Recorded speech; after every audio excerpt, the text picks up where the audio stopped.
AI agents are already reshaping how businesses think, operate, and grow. Join us today on Strategy Talks, where we dive deep with Kenneth Corrêa, author of Cognitive Organizations and head of strategy at 80/20 Marketing, to explore how agent orchestration is redefining the future of work leadership and scale. If you're still focused on tools, you're already behind. And this is the Strategy Talks episode you don't want to miss.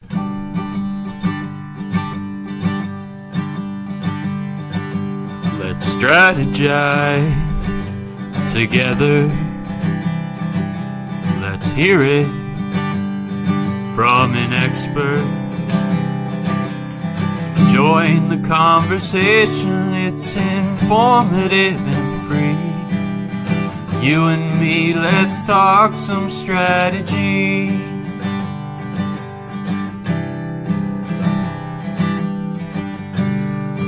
Now here's your host, Morin-van.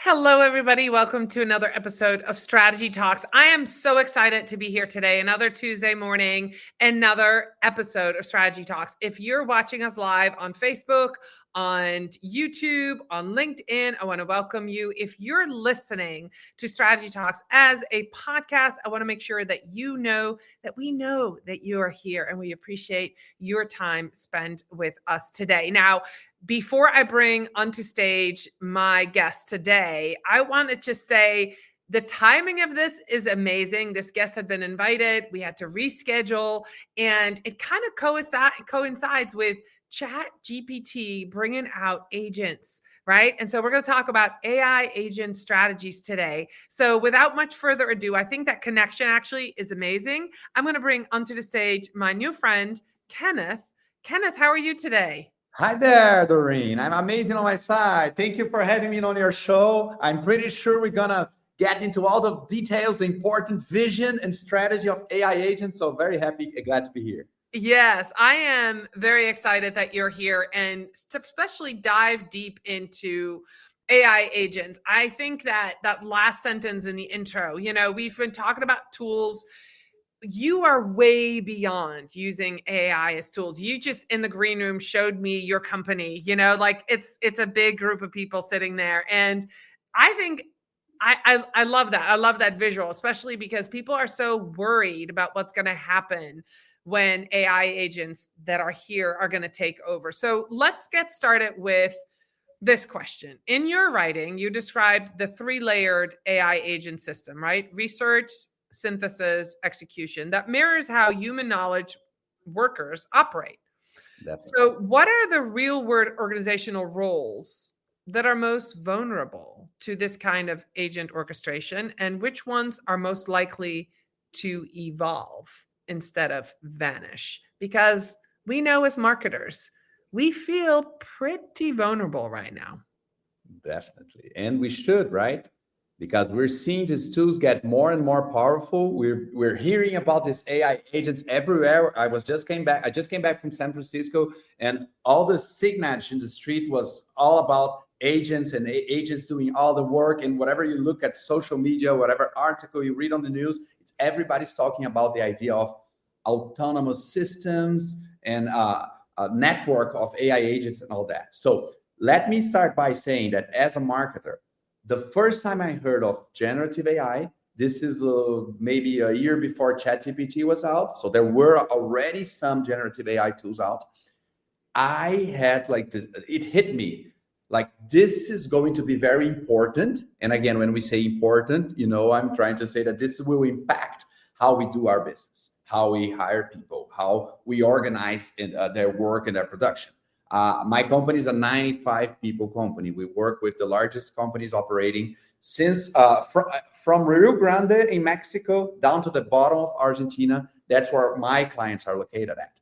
And then I'm seeing a tool that can write good text, create better images, now generate video and music. So this is pretty much what we do, right? When I was researching it, I went to Harvard Business School, and then I met this framework that's called the WINS framework. WINS meaning words, images, numbers, and sounds. So if by any chance your company, for the listeners here, works with words, images, numbers, and sounds, that's actually 100% of what we do at 80/20 Marketing. You have a set or a suite of tools that can give you like a 20 to 40% productivity boost. So now, back to your question. So which are the positions that are more vulnerable? All the positions that all you do is fill in forms or read data on your screen, or writing in the sense that you're creating web posts, you're writing articles, journals, or weblogs, scripts if you're recording video or audio. So all of these positions are positions that are already being impacted by those tools. Not in the sense that those professionals will be replaced. I'll tell you about my company. In the past 2 years and a half, we've been working with generative AI. We have not let people go because of generative AI. That's not what happened. But all these positions are absolutely different from what they were before the Gen AI revolution. Because now, for example, the person that writes a blog post, before it starts writing, the research process is all done with the help of deep research tools. Yes. From either Grok or Perplexity or Gemini or even ChatGPT. Or the people who create the art, the visual art, the designs, before they send it to the client for approval, we have a twin of the client on ChatGPT as an assistant. So we will upload that art, and now it's going to check for grammar mistakes. It will check for the art direction, in the sense that we have colors, we have rules from where we can put the logos. So all of this is done before it's even out to the client. So this kind of processes have been changing a lot how most of these positions work. I love that. So I have another question, but I want to go back to twin of the client.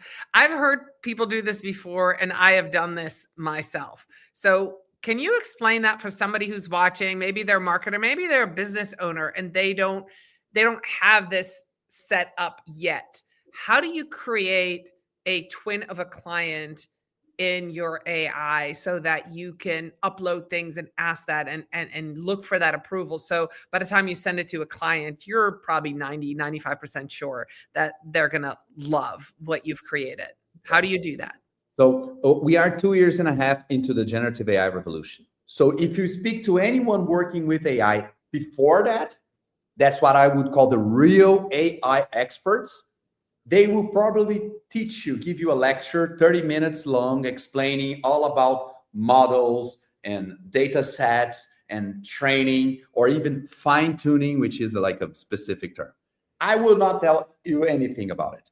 If you have ChatGPT, you can use GPTs with an S at the end of the plural.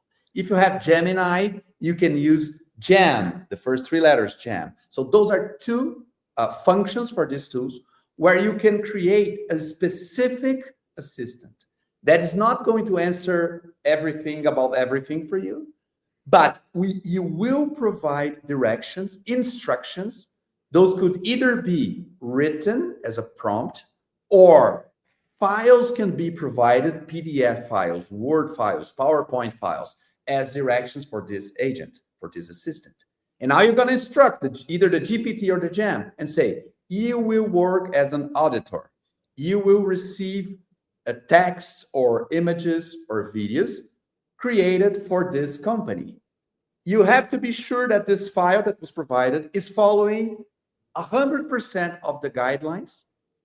If any of them are out, you have to point it out and to appoint what kind of mistake was made, and even make suggestions of how could this be changed so it gets into the auditing, so it fits the checklist.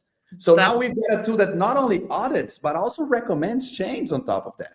Because now, Doreen, the thing is, those tools are not only reading text, they can really look at images. They can actually watch the video, that meaning the audio and images together. So this is how you put it up. You can watch a 3-minute YouTube video on how to create a GPT or a gem. You get it out and already start using it. Yes. And if you're curious, we do have an episode on Strategy Talks where somebody explains how to create an AI assistant, which is a GPT or a gem. And you can watch that. It's the episode with Mike Alton. I'll make sure to link to it because all of this gets us to the next part. So in your Medium essay, Kenneth, you describe riding in a Waymo robotaxi through San Francisco and noticing it passing by homeless encampments, a striking image of tech progress intersecting with social reality.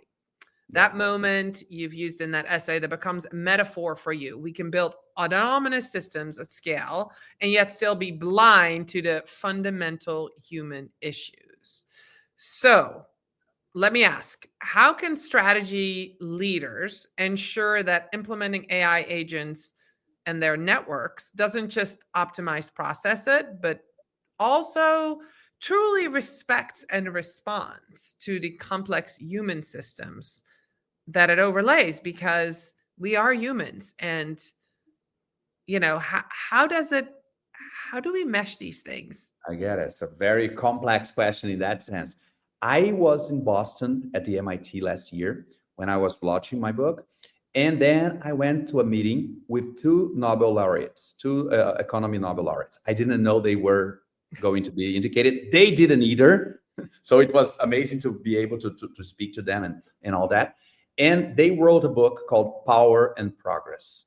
And they were discussing exactly the idea of the technological revolutions creating gaps between the richest and the poorer, the more knowledgeable and the less knowledgeable. So this gap is supposed to be widened in the next years. Because exactly the way the technology is going to be used by companies is probably going to give a lot of margin and profits. Is probably going to create efficiencies. But that means, of course, downsizing and letting people go. So I think a first part of your question has to be answered with the moral guidance. In my company, for example, I didn't want to let people go because of AI. Could I have done that? Possibly. There's a company, a big Swedish company called Klarna, that does the back office and production for other companies. And they went all in on AI because since they have this customer service assistance, they said, okay, this can be an AI. They just turned it back because they reversed a part of it. Because they realize that you're not going to get 100% of your processes AI automated. It doesn't matter what OpenAI or Google or Microsoft or other Anthropic, other LLM AI companies will tell you. It's still lagging behind. Humans still have capabilities, and I'm not focusing on this still right now, but they still have abilities that those AI cannot mimic.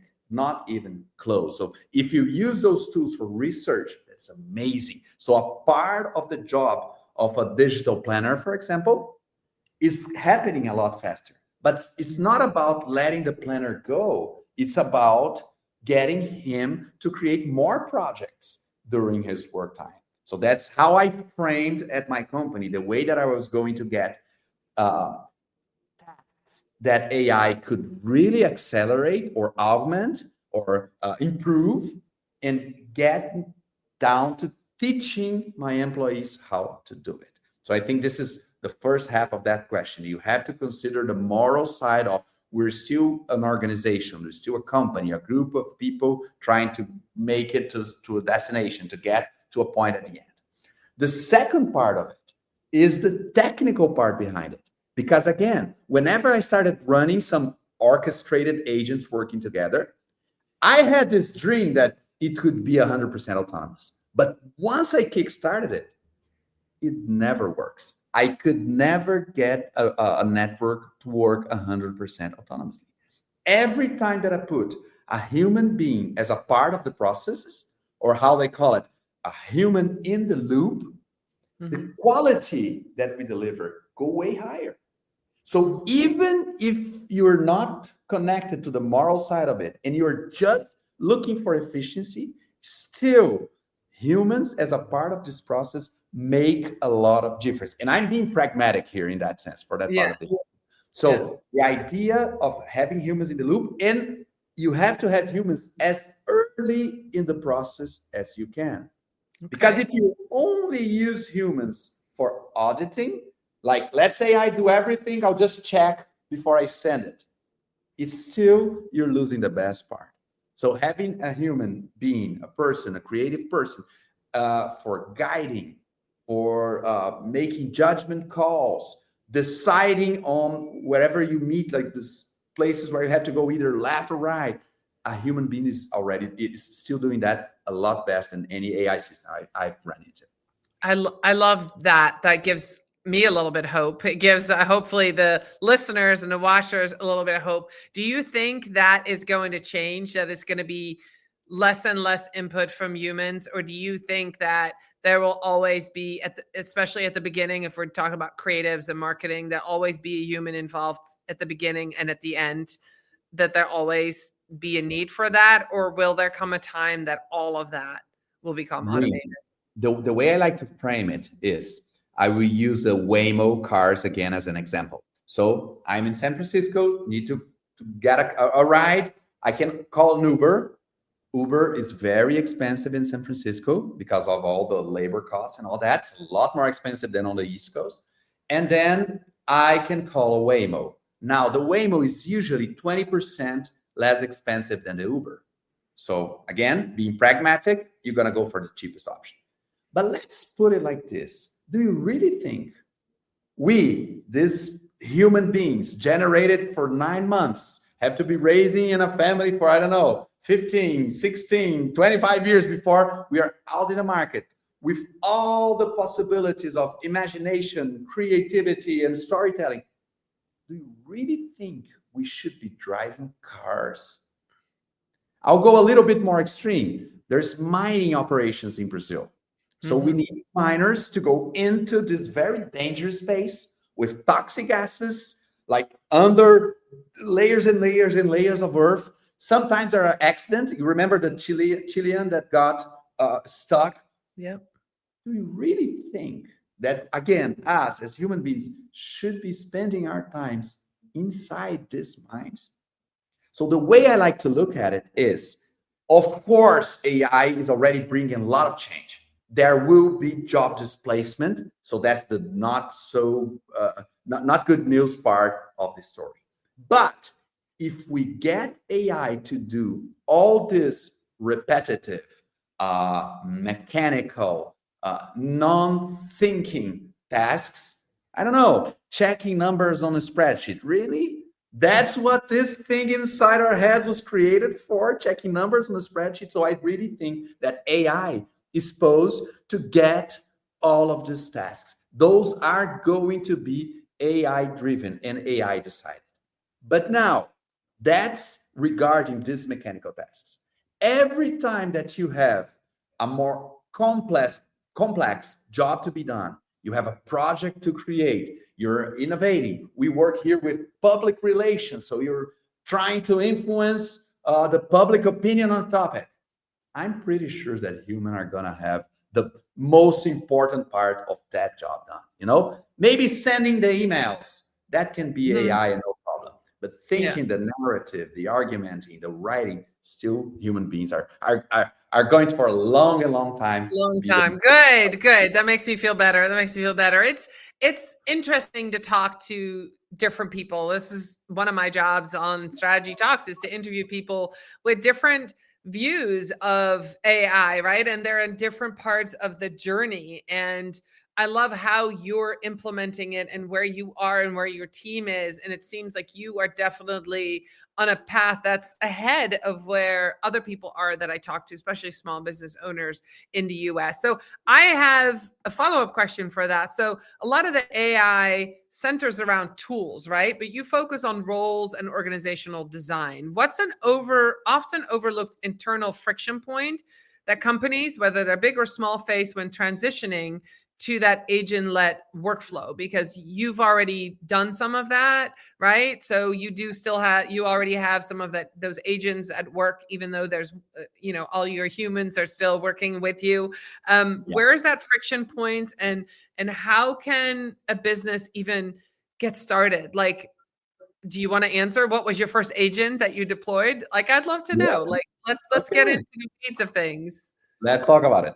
Every time we talk about agents or automation, usually people think of the menial tasks, like the very operational tasks. But my first agent network was actually a board of directors, because I always wish I had some people on the board, on my board of directors, that either I couldn't pay for, or they are already deceased. So there's no way I could have them as my board members. But now if I have articles, publications, books that these folks written, fed as different agents, so every agent is specialized, but I get them all on a network. Now, when I have to talk to my marketing board, to my marketing commission on the board, I can call Philip Kotler, Gary Vaynerchuk, Seth Godin.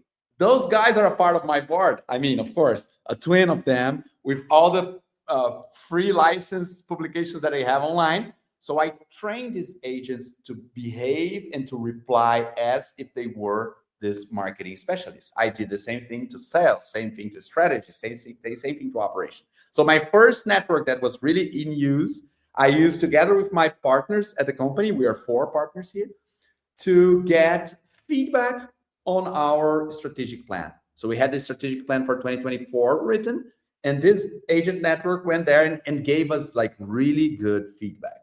Like the idea of a Brazilian publishing a book at the MIT was actually an idea by Seth Godin, AI Seth Godin in that sense, on my agent network. So this was the first example. But again, you ask about the friction, the attrition. The thing is, I love that idea. I'm the CTO, the technology guy between the partners. But it's changed. It's different. Of course, their reaction about that idea was not positive at first. They were very, very skeptic about first providing the data. Oh, we're going to upload our plan to that system. I said, oh, but it's running local on my computer. And they're like, I don't know. So this was a first reaction, cybersecurity and data privacy threat. Yeah. The second is, there is, of course, a response, a reply. So these agents are giving us text. In that sense, they're texting us back with ideas. But how are they going to be sure that this is actually a good idea? And again, remember the importance of the human in the loop. We're not blindly following those agents. We're actually trying to pick the best idea from the board. And that's actually what happens on real company boards, human beings in the board, right? You're not going to blindly follow everyone. You're going to select whatever you do best. So what I think is the main attrition is also always the human component, because we're talking about a change. The first time I went into the Waymo car, and I'm all for technology, I went like 30 seconds. I was holding to my seat and trying to figure out if that car was going to make the right turn at the right time, But after 30 seconds, it really showed its potential. And then I'm like, I'm off. I'm checking on my phone and I'm not even worrying about the right. It's the same thing in companies. So usually what we like to do, and what I love about the AI tools, is that it brings people close to the tech. So they become more familiar, not only familiar with the positive side of it, the augmenting the productivity boost, but also with the limitations. Because again, Doreen, it's an amazing tech, but it's still a piece of technology. Right. I know that when media is talking about technological revolution, they're always trying to put it as it's going to cure cancer, it's going to solve hunger and poverty, and we know it's not like that. No. There are a lot of complex questions will not be solved by simple solutions. So we know there's a long way before we solve those problems. But still, when we understand the limitations, that's when we make the best out of the tools. So the first tip that I give to managers, to executives, decision makers in companies regarding the use of this AI, because a lot of people, we're mid 25, a lot of people are still afraid of using those tools, is download ChatGPT or Copilot or Gemini, it doesn't matter, any one of those tools, and start using it on your personal life. I mean, it's Sunday, maybe you're not feeling good about cooking, but you have to eat something before you go to bed. You can open up your refrigerator, your cabinet on the kitchen, take a photo, a couple of photos, and now you ask, hey, Copilot, what can I cook in less than 10 minutes with those ingredients that I have left? So now when you do this kind of exercise and you see the kind of reply you get back, now it understands that you're lazy and want to solve it quickly. It will really suggest something regarding the ingredients you have. You can start to understand how you can apply it in the company, how you can bring that into your business reality, right? So I think getting people close to this will reduce this friction a lot. And that's what I have been doing for my own company and for clients as well. That's awesome. It's really great. I've been using Pinterest for years, but I've been doing in Pinterest, I say I have these ingredients and then come up with a recipe. But it's even easier now that there's AI where you can take a picture or a video and say, I have this. This is what I want to do. I mean, it just makes it faster, more efficient, and probably gets you more options. I love that. I love that idea of using it for personal gain. I've actually, this is a funny side story. I've used it to diagnose myself with a fracture in my leg. I thought I had, I'm a runner. I had pain and then no pain and then pain. And I was like, what the heck's going on? So I put all my symptoms in one of these AIs and I said, this is my age. This is how much I run. This is what I've been doing. This is what I've been feeling. This is what happens when I rest. This is what happens when I, and it said, you probably have a small tear in your leg and blah, blah, blah. And sure enough, that is exactly what happened. So, that was a real life example of using AI and everybody's laughing at me. I'm like, I saved a bunch of money, here we go. This is what happened and it healed and it's fine. And, put myself in a boot and there we go. So yeah, there are practical ways of using this. But, when we talk about that, you have a AI enhanced team, right? And there's going to be a time when we have a cognitive organization. Where is that tipping point between augmentation and transformation? Where, how do we, so I'm assuming you said you haven't fired anybody. You've got 95 people working for you. You're AI enhanced. Is there going to be a time that you foresee that your company will be mostly AIs? Will your workforce will be reduced, or do you feel like you're going to be able to take on more? Will we see smaller, say 5-10 years out? Will we see companies with smaller teams? What do you see for the future when we look out 5 years, 10 years? Well, the way I like to be honest and realistic about it is, I think if your company, you do accountancy or you work with lawyers or you have consultants, I'm pretty sure those companies will get smaller considering human workforce as fast as they can, as they're able to do the transformation in their own business. Those are going to be smaller businesses. But in my own company, I will tell you that we've exhausted every possibility that we can imagine of how can we make processes faster. Because what we realized is we have a team, for example, our company is 16 years old. Employee 001 still works with us. Employee 002 is a partner, has become a partner of the business with me. Employee 003 still works with us. So we have people working for us for a long time. And for this past 16 years, what we realized is whenever we had good talents with time on their hands, magic happens. So I'm not looking at any day of how I'm going to fire people. It's the exact opposite. How am I going to make the people that I have working with me create and produce more? And I will tell you that in the past 2 years, we've seen as business owners, new money on the table. Because as a services company, Doreen, revenue always increases with the expenses, right? I have a new contract with a client. That's amazing. I need new employees. And that's always where my profits were. But now in the past 2 years, this has done something like this. because I've been growing 15% per year and still have 95 people on the team. So that's the way I like to look at my own company. And again, I think there's a moral part to it. It's how you look at how the revolution is working. But now, if you're in a market that's shrinking, competition is heavy on you, I think a lot of companies will have to make the decision of downsizing and reducing, because yes, computers are becoming more powerful. With AI and LLMs, is large language models, individuals are able to do a lot more than they were before. The first papers out with like really serious studies are pointing to something between 20 and 40% increase in productivity. So if you're working in a 5-week day, that's actually 20% is 1 day, 40% is 2 days out of the week. So that's how much you can increase and augment productivity.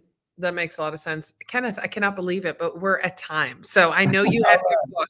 So I want you to show everybody that is watching your book in case they want to read it. Hold it up. It's Cognitive Organizations, and it was published here in the US, correct? Yes, it was published in September 24 at the MIT. And I wrote about the idea of companies combining human intelligence and artificial intelligence in the very same org chart. Okay. And there's a curiosity. I've written the book by the use of an intelligent agent network. So this book, I say it here, this book was created by an intelligent agent network with humans in the loop. Not only myself as the main editor, but I also had an extra editor, a proofreader, and we, together with other 34 agents, worked on creating this book, talking about how this revolution is really impacting the way we design our companies, the way we optimize our processes, the way we train our teams. Because again, Doreen, training has increased a lot for us. Yeah. No, we have an average of 40 hours of training per year per employee. This year, we're 55 hours in. Right. And it's still like we're still halfway through the year.